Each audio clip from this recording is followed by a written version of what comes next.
기를 원합니다. 요즘에는 그런 사극이 좀 덜하지만 예전에는 사극, 역사극에 보면은 반드시 등장하는 것 중에 하나가 뭐냐면 과거 시험이었습니다. 이 과거 시험에 합격하면은 장원급제를 하죠. 그리고 장원급제를 하면은 임금님께 아련을 한 다음에 임금님이 마패를 줍니다. 그럼 그 마패를 가지고 전국을 돌아다니면서 탐관오리들을 색출해서 벌하는 것이 바로 이 암행어사의 임무죠. 그런데 이 사극을 보다가 정말 백성들을 악착같이 괴롭히는 이러한 탐관오리들이 암행어사 출두야라는 이 말에 도망가고 또한 그들이 잡혀서 죗값을 치르는 걸 볼 때 마음 가운데 얼마나 큰 통쾌함이 있고 또한 마음 가운데 얼마나 큰 즐거움이 있습니까? 특별히 이 춘향전이라는 옛 이야기가 있는데 이 춘향전에 보면은 마지막 카타르시스, 마지막 절정의 장면에서 암행어사 출두야가 나옵니다. 그래서 이 이도령이 와가지고 이 탐관오리 변학도를 벌하고 그리고 성춘향을 풀어주는 그러한 일들이 있는 것을 보게 되죠. 그런데 이 암행어사 출두야라는 소리가 나올 때 두 가지 반응이 있는 것을 보게 됩니다. 그 첫 번째 반응은 뭐냐면 아까 말씀드렸던 변학도 같은 탐관오리처럼 손살같이 도망가고 정말 말 그대로 꽁지가 빠지게 도망가는 그러한 사람들이 있습니다. 그들에게는 이것이 심판이고 이것이 큰 저주죠. 그런데 이 암행어사 출두야를 외쳤을 때 그것이 기쁨이 되고 그것이 구원이 되는 사람이 있는 것을 보게 됩니다. 이 춘향이 같은 경우에는 암행어사 출두야가 외쳐졌을 때 그가 감옥에서 나오고 자유함을 얻고 해방함을 얻는 그러한 구원이 선포되는 것을 볼 수가 있다는 것입니다. 사랑하는 여러분, 이 암행어사 출두라는 것이 두 가지가 있는데 누군가에게는 심판이 되기도 하고 또한 누군가에게는 구원과 위로가 되는 그러한 상반된 현상이 나타나기 시작한다는 것입니다. 이것은 무엇입니까? 죄인과 탐관오리에게는 심판이고 또한 바르게 살려고 하고 선하게 살려고 하는 사람에게는 구원과 위로가 되는 것이 바로 이것임을 볼 수가 있다는 것입니다. 사랑하는 여러분, 그런데 우리가 묵상하는 성경도 그와 비슷한 내용이 나와 있는 것을 볼 때가 있습니다. 그게 뭐냐면 우리가 묵상하고 있는 이 스가랴는 구약의 요한계시록이라고 할 만큼 심판에 대해서 그리고 환상에 대해서 굉장히 많이 나오는 것을 볼 수가 있습니다. 아마 많은 성도님들이 이 요한계시록을 읽을 때 마음 가운데 두려움을 느끼시는 분들이 계십니다. 또 어떤 분들은 요한계시록을 읽고 났더니 마음 가운데 남는 것이 666밖에 없다 라면서 굉장히 두려워하시는 분들도 있는 것을 볼 때가 있다는 거죠. 제가 알고 있는 어떤 분이 이 요한계시록을 읽고 난 다음에 자동차를 뽑았는데 자동차 번호판 숫자가 7666이라는 겁니다. 그래서 그걸 보고 마음에 두려워서 돈을 더 들여서 이 번호판을 바꿨다는 그런 분도 계십니다. 근데 사랑하는 여러분, 요한계시록을 읽고 난 다음에 마음 가운데 남는 것이 666밖에 없다면 마치 그것은 무엇과 똑같냐면은 이 춘향전을 읽고 난 다음에 남는 것은 변학도밖에 없는 것, 변사도밖에 없는 것과 똑같다라는 것입니다. 사랑하는 여러분, 이 춘향전을 읽으면은 춘향전의 절정은 무엇입니까? 암행어사 출두가 외쳐지고 이 죄를 지었던 사람들이 심판을 받고 억울한 사람들이 풀려나는 것, 이게 절정 아닙니까? 그것과 마찬가지라는 것입니다. 우리가 요한계시록에 보면은 심판에 대해서도 나오고 저주에 대해서도 나오고 환난과 고난에 대해서도 나옵니다. 그런데 그것이 전부가 아니라 그 가운데 주시는 핵심적인 구절이 있는데 그게 뭐냐면 요한계시록의 대미는 이렇게 장식됩니다. 요한계시록 21장 4절에 보면은 모든 눈물을 그 눈에서 닦아주시니 다시는 사망이 없고 애통하는 것이나 곡하는 것이나 아픈 것이 다시 있지 아니하리니 처음 것들이 다 지나갔음이러라. 이렇게 말씀하고 있죠. 이것이 무엇입니까? 이 요한계시록을 보면은 666도 있고 여러 가지 저주도 있고 환난도 있고 심판도 있지만 종국으로 우리에게 주시는 것이 뭐냐면 눈에서 눈물을 닦아주신다. 그리고 마음 가운데 애통하는 것이 사라진다. 그리고 우는 것이 사라진다. 그리고 아픈 것이 사라진다라는 구원과 회복에 대한 메시지가 그 안에 있는 것을 볼 수가 있다는 것입니다. 사랑하는 여러분, 우리가 흔히 아침 드라마, 막장 드라마가 굉장히 많죠. 이 아침 드라마를 볼 때 참 상황이 극단적입니다. 굉장히 선한 주인공이 있는데 이 선한 주인공을 악랄하게 괴롭히는 그런 악인이 반드시 옆에 붙어 있죠. 근데 재밌는 것은 예를 들어서 이 드라마가 1편부터 10편까지만 하는 드라마라면은 한 8편까지는 주인공이 오해받고 억울해지고 힘들고 고통당하는 장면이 나옵니다. 그럼 많은 분들이 그걸 보면서 마음에 답답해하고 또한 막 욕을 하면서 그 텔레비전을 보는 것을 볼 때가 있습니다. 옛날에 보면 저희 어머니도 동네 아주머니들이랑 같이 드라마를 보는데 막 욕을 하면서도 그걸 끝까지 보시더라고요. 그런데 그렇게 욕을 하면서 끝까지 보는 이유가 무엇입니까? 8편까지는 억울하고 힘들고 답답한 게 나오지만 9편, 10편이 나오면은 역전이 나옵니다. 그래서 악인들이 벌을 받고 그리고 의인들과 주인공이 우뚝 서나가는 그 카타르시스를 경험하기 위해서 끝까지 보는 것이 아니겠습니까? 사랑하는 여러분, 우리가 신앙생활하는 것도 마찬가지입니다.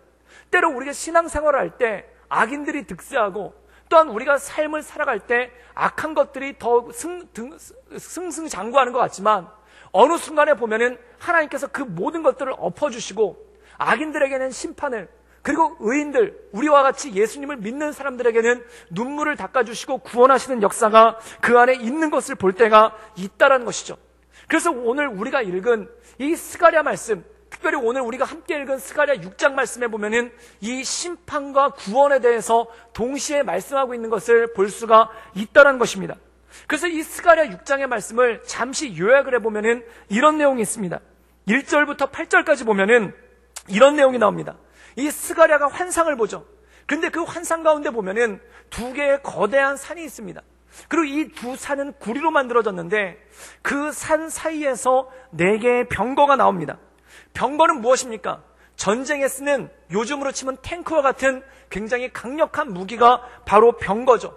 그런데 그 병거를 하나는 붉은 말이 끌고 있고, 하나는 흰 말이 끌고 있고, 하나는 검은 말이 끌고 있고, 하나는 알록달록 얼룩무늬를 가지고 있는 그러한 말이 끌고 있는 네 개의 병거가 나온다는 것입니다.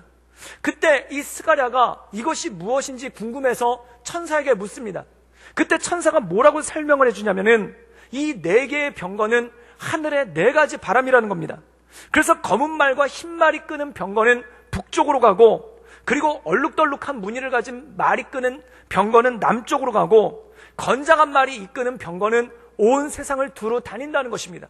그럼 이것이 뜻하는 바는 무엇입니까? 말 그대로 병거는 전쟁을 상징하는 겁니다. 그리고 전쟁은 심판을 상징하는 거죠. 마치 우리가 뉴스를 봤었을 때 미국의 항공모함이 중동 근처로 모여들고 있다라고 하면은 우리 마음 가운데 중동에서 전쟁이 임박했겠구나 라는 생각이 들지 않습니까?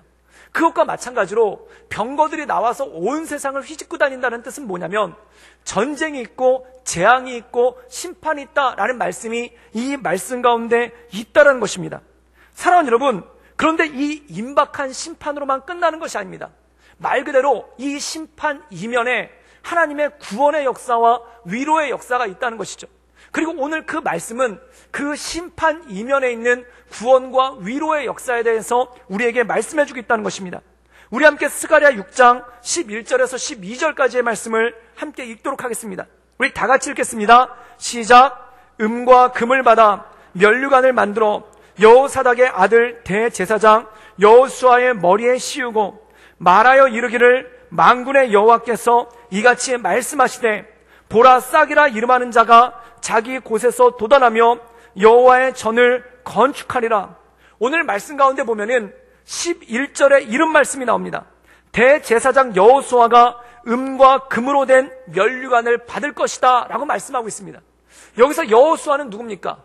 이스라엘 백성들을 상징하는 사람이고, 또한 더 나아가서 하나님을 믿는 모든 하나님의 백성을 상징한다는 것이죠. 세상은 네 개의 병거가 휘젓고 다니면서 심판을 받고 혼란 가운데 있지만 하나님께서 붙드시는 사람, 그리고 하나님의 백성은 면류관을 받는다는 것입니다. 이것은 무슨 뜻일까요? 세상은 혼란 가운데 있고 또한 세상은 심판 가운데 있지만 하나님을 믿는 사람들은 승리를 얻게 되고 하나님의 붙잡아 주심을 경험하게 되는 능력이 그 안에 있다는 것입니다. 또 12절에 보면은 뭐라고 말씀하고 있냐면 싹이 나온다는 것입니다. 그 싹은 무엇입니까? 이 싹이라는 것은 다 죽은 것 같이 겨울에 찬바람을 맞춰서 다 죽은 것처럼 된 나무가 있는데, 그 나무가 죽었는 줄 알았는데 봄에 훈풍이 불면은 거기서 새싹이 돋아나고 다시 생명이 잉태되는 거예요. 근데 12절에 보면 싹이 나온다는 겁니다. 그런데 그 싹이 단지 나무에서 나오는 싹이 아니라 싹이라 불리워지는 사람이 나와서 그가 여호와의 전을 건축한다는 겁니다. 사랑하는 여러분, 이사야서에 보면은 이것과 비슷한 본문이 나오는데 그 본문에서는 싹을 뭐라고 얘기하고 있냐면 새로운 순, 즉 새순이라고 얘기하고 있습니다. 죽은 것 같은 나무에서 순이 하나 피어나서 생명을 이어간다는 것이죠. 그리고 이 새순은 메시아, 바로 이 땅에 오신 예수님을 뜻하는 것이 이 싹, 그리고 새로운 순이라는 것입니다. 그럼 이 새로운 순이 나와서 어떻게 하는가? 여호와의 전을 건축하고 그곳에 머무르면서 온 나라를 다스리게 된다는 겁니다. 사랑하는 여러분, 요한복음 2장 19절에 보면은 예수님께서 이렇게 말씀하고 있습니다. 이르시되 너희가 이 성전을 올라 내가 사흘 동안에 일으키리라. 여기서 성전이 의미하는 것은 무엇입니까? 성전이 헌다는 것은 예수님께서 십자가에 지셨다는 것입니다. 그리고 이 성전을 사흘 만에 다시 세운다는 것은 예수님께서 3일 만에 부활하신다는 것이죠. 즉 다시 말해서 이 싹처럼 돋아난 것은 예수님을 뜻하고, 또한 그 예수님께서 이 땅에 무너진 성전을 다시 세우셔서 예외의 공동체, 즉 하나님의 사람을 회복하시겠다라는 말씀이 이 말씀 가운데 나와 있는 것 아니겠습니까? 사랑하는 여러분, 그래서 이 스가랴서 6장의 말씀은 이것입니다. 세상에는 심판이 있다. 네 개의 병거가 헤집고 다니면서 세상에 전쟁이 있고 고난이 있고 심판이 있다. 그러나 그 고난과 심판 가운데 하나님을 믿는 사람들, 그리고 하나님의 말씀 가운데 살려고 나가는 의로운 사람들에게는 하나님께서 그들에게 면류관을 씌워주시고, 또한 그들을 통해 예수 그리스도를 통한 구원을 얻게 하시며 예배의 공동체를 세운다는 말씀이 이 말씀의 내용이라는 것이죠. 사랑하는 여러분, 제가 아까 춘향전에 예를 들었는데 물론 춘향전에는 그런 내용이 나오지 않습니다. 그런데 만약에 예를 들어서 이렇다고 생각해 보십시오. 춘향이가 지금 옥중에 갇혀 있는데 이몽룡, 이도령이 밤중에 나타나가지고 위로를 합니다. 그리고 위로를 하면서 뭘 하냐면은 마패를 한번 슬쩍 보여주고 간 거예요. 그럼 여러분 어떻겠습니까? 감옥에 있지만 소망이 생기겠죠. 곧 내가 풀려나겠구나라는 비밀이 깨달아진 거 아니겠습니까? 그리고 그 다음날 이 변학도, 변사또한테 잡혀가가지고 매를 맞고 있는데 그때 춘향이가 뭐라고 얘기하겠습니까? 아마 변사또를 바라보면 이렇게 얘기할 거예요. 회개하십시오. 심판이 가까웠습니다. 라고 외치지 않겠습니까? 왜 그렇습니까? 마패를 봤으니까 그런 거예요. 즉 다시 말해서 구원의 비밀을 알고 있기 때문에 비록 지금은 매를 맞고 있지만 내가 매를 맞고 내가 힘든 것이 아니라 지금 나를 때리고 있는 저 변사또가 곧 심판을 받을 거다라는 것을 알고 그 비밀 가운데 나가게 된다라는 것입니다. 사랑하는 여러분, 예수님을 믿는 사람들은 누구입니까? 바로 복음의 비밀을 아는 사람, 구원의 비밀을 아는 사람, 천국의 비밀을 아는 사람이라는 것입니다. 제가 지금 이 시간 놀라운 예언을 하나 하겠습니다. 물론 받아 적지 않으셔도 됩니다. 그 예언이 무엇인가? 100년 후에 여기 아무도 남아있지 않을 줄 믿습니다. 아마 100년 지난 다음에 물론 저기 영유아부에 있는 오늘 함께 기도한 라일라 같은 경우에는 100년 후에 101살로 남아있을지 모르겠어요. 그런데 아마 여기 있는 우리 대부분은 100년 후가 되면은 아마 이 자리에 아무도 남아있지 않을 것입니다. 이 건물은 100년 후에 그대로 있을 수 있겠지만, 우리가 앉아있는 의자는 100년 후에 그대로 있을 수 있겠지만, 아마 여기서 예배드리는 우리는 100년 후에 이 자리에 남아있을 사람이 아마 거의 없을 것입니다. 그런데 여러분, 그럼 우리는 100년 후에 어디가 있겠습니까? 우리는 100년 후 어디서 뭐하고 있겠습니까? 저는 제가 100년 후에 하나님의 천국에서 하나님을 대면하며 찬양할 줄 믿습니다. 이것이 제 구원의 비밀이라는 거예요. 이것이 제가 가지고 있는 복음의 비밀, 하나님 나라의 비밀이라는 것입니다. 세상 사람들 이 고난 많은 세상에 살다가 이 고난 많은 세상에서 죽으면은 몸이 흙이 되고 재가 되는 것으로 끝난다고 생각하고 있습니다. 한마디로 허무한 인생입니다. 그러나 이 고난 많은 인생 가운데, 이 어려움 많은 인생 가운데, 또한 눈물 많은 인생 가운데 우리가 100년 후에는 이 자리에 앉아있는 것이 아니라 하나님의 영원한 천국에서 예수님과 함께 주님을 찬양하며 예배할 줄 믿습니다. 그것이 바로 우리가 가지고 있는 구원의 비밀이고 하나님 나라에 대한 비밀을 가지고 있다는 것입니다. 사랑하는 여러분, 생각해 보십시오. 아까 예를 들은 것처럼 이 춘향이라는 사람이 감옥에 있는데 이도령이 나타나서 마패를 살짝 보여주고 간 거예요. 그럼 그는 어떤 삶을 살겠습니까? 그 감옥에 변학도에게, 변사또에게 고난받고 억울하게 잡혀온 사람들이 수두룩한 거예요. 그럼 그들에게 뭐라고 얘기하겠습니까? 그들을 위로하지 않겠습니까? 지금은 힘들겠지만, 지금 어렵겠지만 우리가 곧 구원받을 거라고 그들을 위로하지 않겠습니까? 그럼 거기 있던 사람들이 묻겠죠. 도대체 우리가 구원받는 근거가 무엇입니까? 라고 물어보면 그때 춘향이가 빙긋 웃으면서 내가 좀 본 게 있어서 그렇게 얘기를 할 거예요. 그게 뭡니까? 마패를 봤으니까 자기가 구원받을 걸 아는 거예요. 마패를 봤으니까 구원의 소망이 있는 거예요. 마찬가지라는 것입니다. 하나님께서는 우리에게 무엇을 보여주셨는가? 바로 이 66권 성경을 통해 하나님께서 우리를 위해서 예수 그리스도를 보내주시고 그 예수 그리스도의 핏값으로 인해 우리를 살려주시고 우리를 구원하신 줄 믿습니다. 그 복음의 비밀, 그 하나님 나라의 비밀을 이 성경을 통해서 우리에게 보여주시고 우리에게 말씀하고 있다는 것입니다. 이 말씀의 비밀을 깨달은 사람, 이 말씀의 비밀을 아는 사람은 지금 감옥에 있는 것 같은 어려움과 고난이 있지만 그 비밀로 인해 소망을 가지고 있고 그 비밀로 인해 하나님께서 우리에게 주실 그 하나님을 바라보며 나가는 놀라운 능력이 우리에게 주어지는 줄 믿습니다. 이것이 바로 성도의 삶이라는 거예요. 그럼 이 비밀을 알고 있는 사람은 어떻게 하는가? 그 비밀을 선포한다는 겁니다. 마치 춘향이가 감옥에 있으면서 감옥에서 울고 있는 사람들한테, 감옥에서 고난받고 고통스러워하는 사람에게, 감옥에 절망하는 사람들에게 찾아가서 절망하지 말라고, 힘들어하지 말라고, 소망을 가지라고, 도대체 그 이유가 뭐냐고 얘기하면 내가 좀 본 게 있어서 그렇다라고 말하지 않겠습니까? 마찬가지라는 겁니다. 우리가 그 소망에 관한 소식을 전하고 우리가 세상 사람들에게 구원의 비밀을 전하는 것, 그것이 바로 하나님께서 우리에게 주신 사명인 줄 믿습니다. 그것이 바로 구원의 비밀을 알고 있는 사람의 능력이라는 거예요. 오늘 말씀 가운데 보면 이렇게 말씀하고 있습니다. 세상 사람들은 내 말이 병거로 인해서 고난 가운데 있고 고통 가운데 있는 세상이지만 그 세상의 구원의 비밀을 아는 사람, 하나님께서 우리에게 면류관을 씌워주시고 예수 그리스도를 통해 새로운 싹을 나게 하시고 예수 그리스도를 통해 여호와의 전을 회복시켜서 우리를 예배의 공동체로 나가게 하신다. 그 비밀을 가지고 이 땅 가운데 전파하는 것이 바로 믿는 사람들의 사명이라는 거예요. 성경에 보면은 특별히 레위기에 보면은 질병에 대해서 얘기합니다. 근데 그 질병 중에 부정하게 하는 질병이 있어요. 그 첫 번째가 혈루병입니다. 몸에서 피가 나는 유출병이죠. 또 하나가 뭐냐면 한센병이라고 얘기하는 문둥병인 거예요. 이 병은 부정해요. 그래서 이 유출병이나 혈루병이나 한센병이 있는 사람들은 사람들과 같이 마을에 거하지도 못하고 성 밖에 머물러야 되고, 또한 그들이 앉았던 자리는 부정해지고, 또한 그들이 누군가를 만지면 그 사람도 부정해지고, 또한 누군가가 이 사람들을 만지면 그 사람이 역시 부정해진다는 거예요. 그래서 이 사람들은 사람들로부터 격리되어서 살고 있습니다. 사람들로부터 분리되어서 살고 있습니다. 그런데 신약에 보면은 어떠한 일이 나타나면 이 혈루병 걸린 여자가, 이 부정한 여자가 어떤 일을 하냐면 예수님이 지나가시는데 그 옷자락을 만지는 거예요. 그럼 여러분, 구약의 율법대로라면 이 여자가 예수님의 옷자락을 만졌기 때문에 예수님이 부정해져야 됩니다. 그런데 말씀을 보면 놀랍게도 예수님이 부정해지는 것이 아니라 오히려 이 부정했던 여자가 예수님을 만지는 순간 정결해진 줄 믿습니다. 이것이 무엇입니까? 역전이 나타나기 시작했다는 거예요.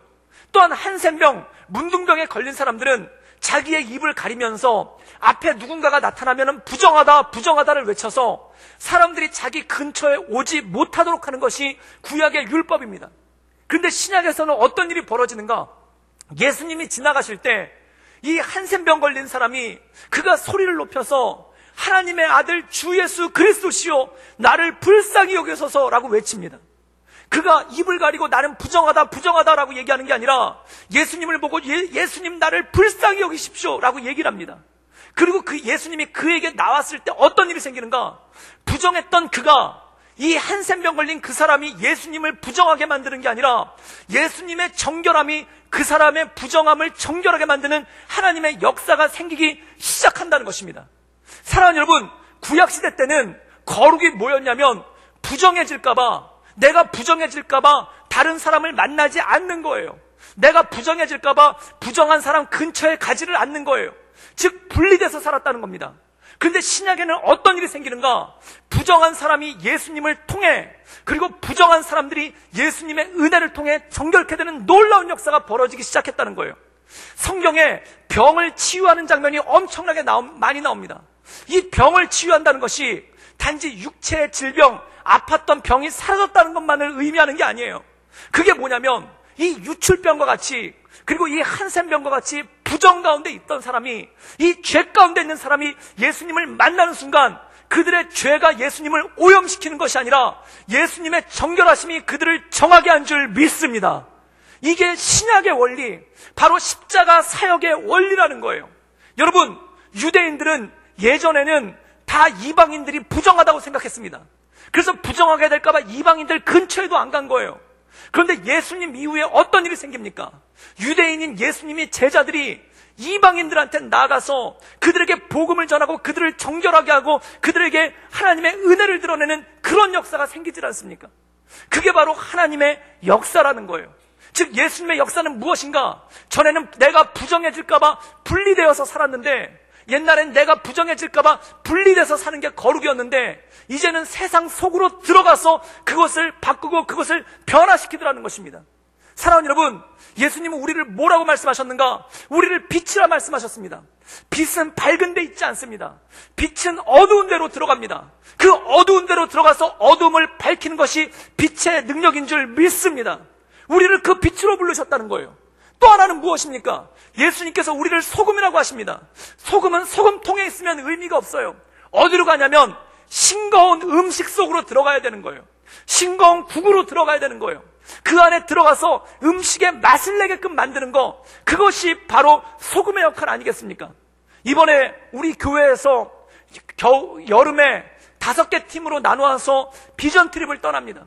그 비전 트립을 떠나면서 작년 11월 달에 우리 장로님들과 정책당회를 했는데, 그 정책당회를 하면서 비전 트립 가기 전에 한 달 정도, 4주 정도 이 훈련하는 과정을 가졌으면 좋겠다라고 하고 장로님들이 허락해 주셔서 그걸 준비하고 있어요. 그래서 5월 말부터 4주 정도를 준비를 하고 있는데, 그 훈련 프로그램을 준비하고 있는데 그 훈련 프로그램 이름을 뭘로 지을까? 그 훈련 프로그램 제목을 뭘로 할까?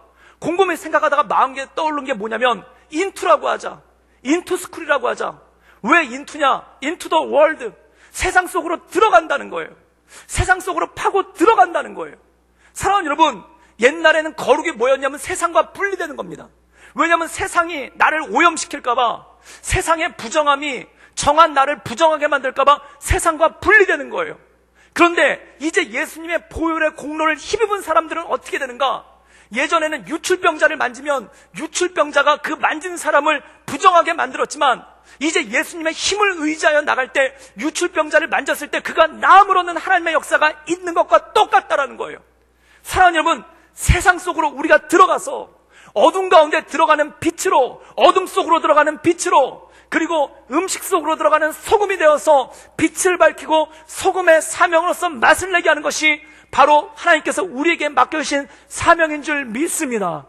그것을 향해서 나가게 된다는 거예요. 그것을 위해서 서게 된다는 거예요. 예를 들어서 이런 것입니다. 어떤 분이 술을 엄청나게 마시다가, 술을 굉장히 좋아하고 술을 엄청나게 마시다가 예수님을 믿었어요.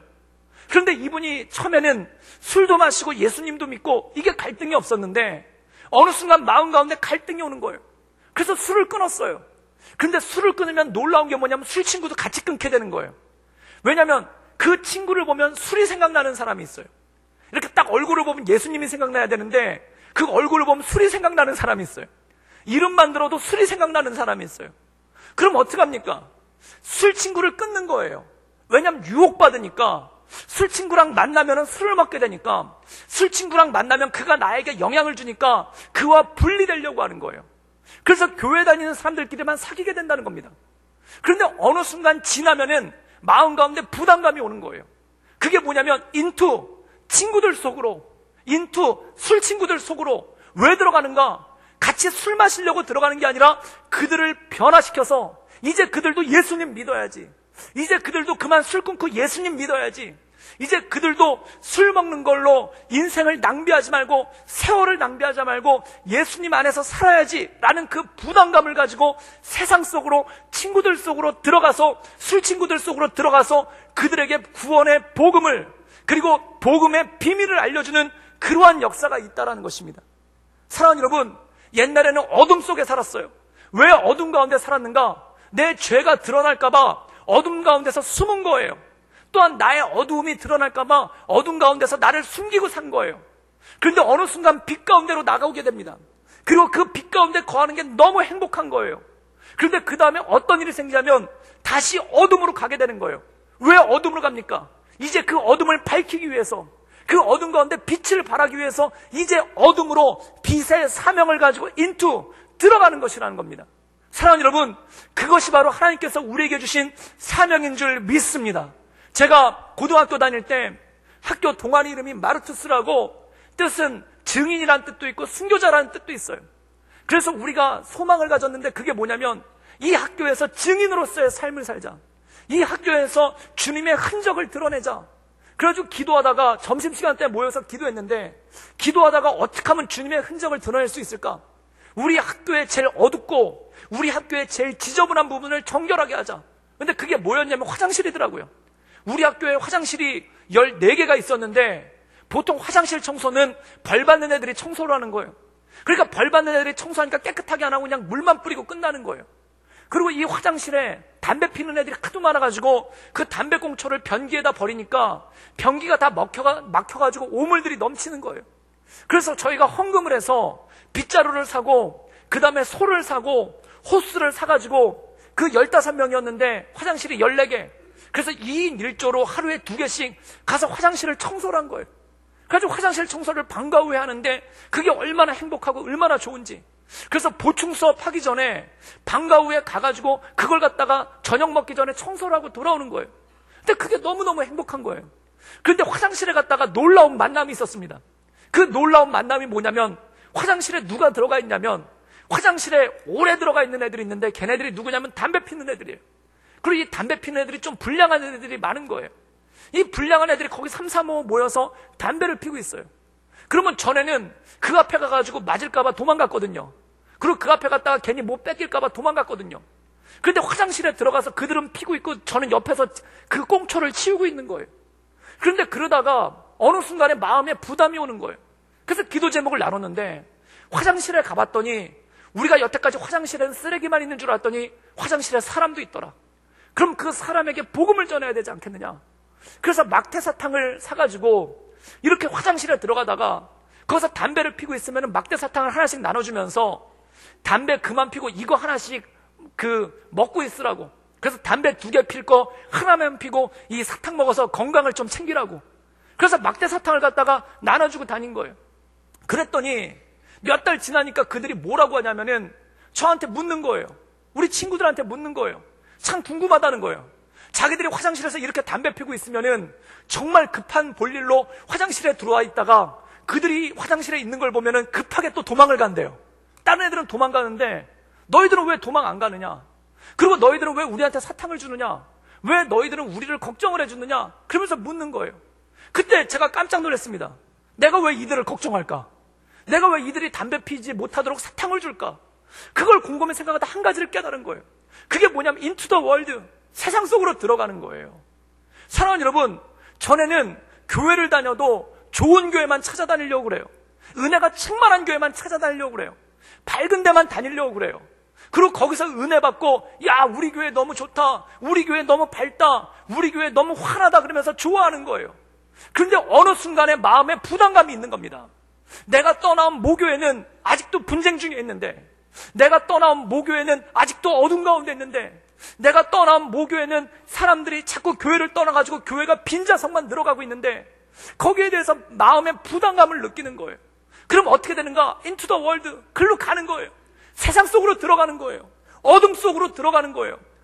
그 어둠 속에 들어가서 그것을 밝히는 사명을 감당하는 것, 그것이 바로 사명자의 모습이 아니겠습니까?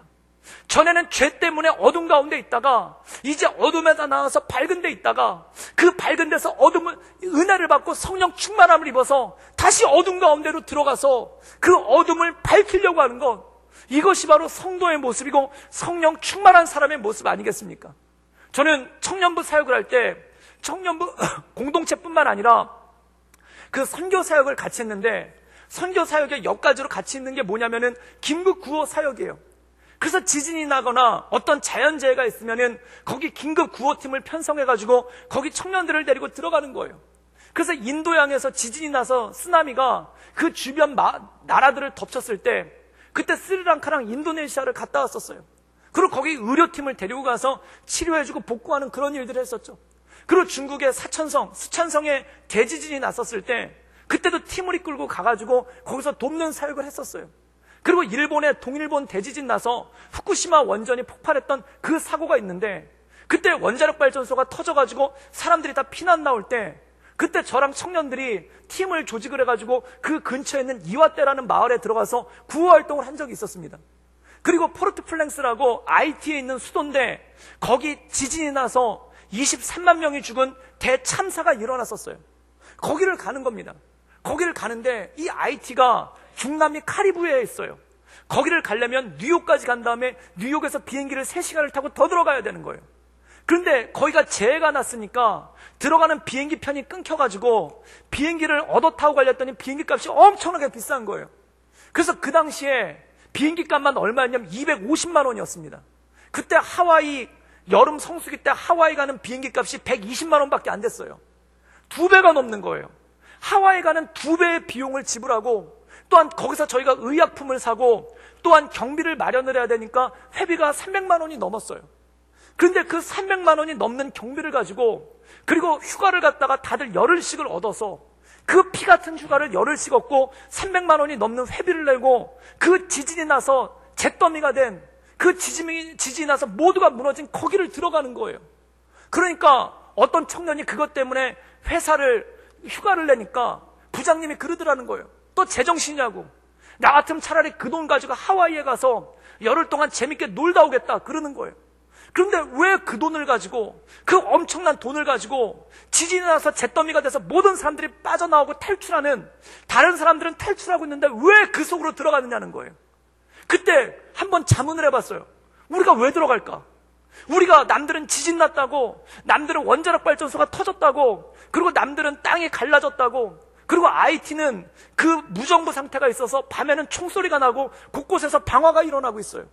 그런데 도대체 거기에 남들은 다 탈출하고 있는데 우리는 왜 들어갈까? 우리는 왜 그 속으로 들어갈까? 그게 궁금한 거예요. 그런데 나중에 알고 됐어요. 그게 주님이 주신 마음이라는 거예요.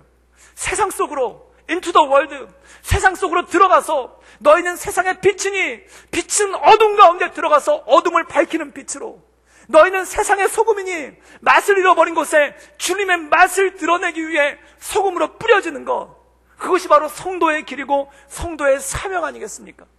사랑하는 여러분, 제가 참 감사한 게 이번 여름에 비전 트립을 5개 지역으로 가는데 약 200여 분 정도가 휴가를 내시고 그리고 회비를 내시고 모든 경비를 다 자비량으로 내셔가지고 그 어렵고 힘든 가운데 1년에 한 번밖에 없는 휴가, 그거를 쪼개가지고 그리고 그것을 전적으로 들여가지고 가려고 준비하고 기도하고 있는 거예요. 사랑하는 여러분, 세상 사람들이 보면 이해 못하지 않겠습니까?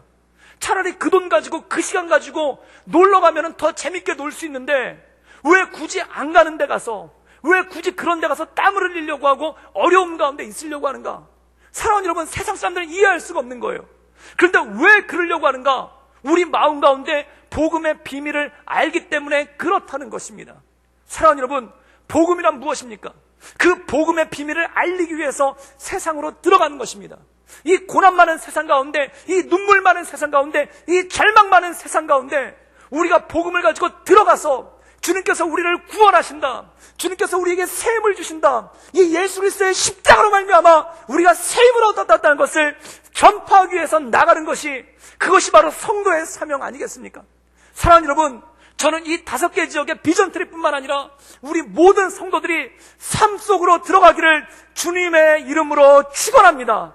그래서 우리의 가정 속으로 들어가서, 아직 예수님을 모르고 있는 식구들이 있다면 가정 속으로 들어가서 그것 가운데 어둠을 빛을 밝히고, 또한 내가 살고 있는 내 지역으로 들어가서 그것 가운데 어둠을 빛으로 밝히고, 내 직장에 찾아가서 그곳을 어둠을 빛으로 밝히고, 내 이웃들에게 찾아가서 그 어둠을 빛으로 밝히는 그러한 놀라운 역사가 우리 삶 가운데 있기를 주님의 이름으로 축원합니다. 그게 바로 복음의 비밀을 아는 자, 말씀의 비밀을 아는 자, 하나님의 말씀 가운데 서나가는 사람이라는 것입니다.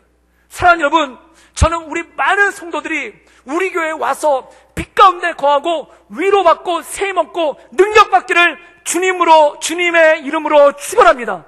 그런데 그것에 멈추는 것이 아니라 우리 교회 참 환하다, 우리 교회 참 밝다, 우리 교회 너무 좋다, 이걸로 끝나는 것이 아니라 into the world, 세상으로, 내 가정으로, 내 직장으로, 내 지역으로, 그리고 주님께서 원하시는 선교지로, 그리고 농어촌교회로 가서 주님의 복음을 전하며 하나님의 은혜 가운데 나가는 그러한 교회, 그러한 성도 되기를 주님의 이름으로 축원합니다.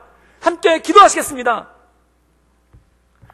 늘 언제나 살세 역사하신 주님, 날마다 주님을 바라보며 하나님의 은혜 가운데 나가기를 원합니다. 너희는 세상의 빛이라 말씀하셨사오니 우리가 어둠 가운데로 들어가 그곳에 빛을 바라며 하나님 어둠을 쫓아내는 그러한 능력 가운데 행하게 하여 주시옵소서. Into the world, 우리가 세상으로 들어가 이 복음의 소망이 끊어진 세상 가운데 하나님의 은혜를 드러내며 복음의 비밀을 드러내며 구원의 위로를 선포하는 그런 사람들 될 수 있도록 주님 우리를 붙잡아 주시고 우리 가운데 역사하여 주시옵소서. 주님께 모든 걸 탁드려오며 살아서 역사하시는 주 예수 그리스도의 이름으로 감사하며 기도드리옵나이다. 아멘.